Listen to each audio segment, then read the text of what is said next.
Everyone, day 53 blog start. আবার একটা নতুন ব্লগ নিয়ে চলে এসেছে আপনাদের কাছে। সকালবেলা এই যে দেখছেন দুধ খাওয়ার গ্লাসটা, এটা বরকে দিয়েছিলাম দুধ খেতে, আর দিয়েছিলাম দুখানা রুটি। তার মধ্যে একটা রুটি আমার কপালে এসে জুটেছে, তাই এই গ্লাসেই আমি নিয়ে নিয়েছি চা। এটা একদমই ভালোবাসা নয়, এটা হচ্ছে আমার কামচোর। কেননা এক বিন্দু ভালো লাগছে না যে আরেকটা কাপ বার করে চা খাবো, আবার সেটা ধুতে দেবো। সেজন্য যেটা আছে সেটাতেই চা কিনি। এই চা খেয়েই মেয়ে আমি বেরিয়ে গেছিলাম কাজে। মায়ের ফোনে একটু প্রবলেম করছিল, তাই প্রথমে মায়ের ফোনটা দিয়ে আসলাম দোকানে। আর সেদিনকে যে আপনাদেরকে বলা হয়নি, মা আমাকে গিফট করেছে একটা নতুন ফোন। হ্যাঁ, সেটা একটা আমার কাছে ভীষণই আনন্দের ব্যাপার। আর এই যে দেখছেন মহিলাটার আমি পিছু ধাওয়া করছি, আমি উবের বাইক কাকুকে বলছি, কাকু এই মহিলাটার পেছনে নিন।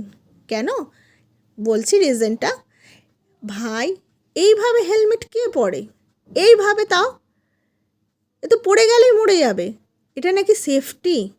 কি আজব দুনিয়া। তারপরে ফোনের দোকানে গিয়ে নিয়ে নিয়েছিলাম অরিজিনাল বিলটা, কেন সেদিনকে আমাকে একটা ডুপ্লিকেট বিল দেওয়া হয়েছিল তাড়াহুড়ার মধ্যে। তাই ওই বিলটা নিয়েই আর একটা ব্যাক কভার কিনে চলে আসলাম বাড়িতে। এসেই রান্না করেছিল শাশুড়ি এই কাঁকড়া পটলের তরকারি। এই সব খেয়ে যেই না যাব শুতে, অমনি পড়লো একটা বেল। দেখি মেয়ে চলে এসেছে আবার ফার্স্ট ক্রাই থেকে শীতের জামা কাপড়।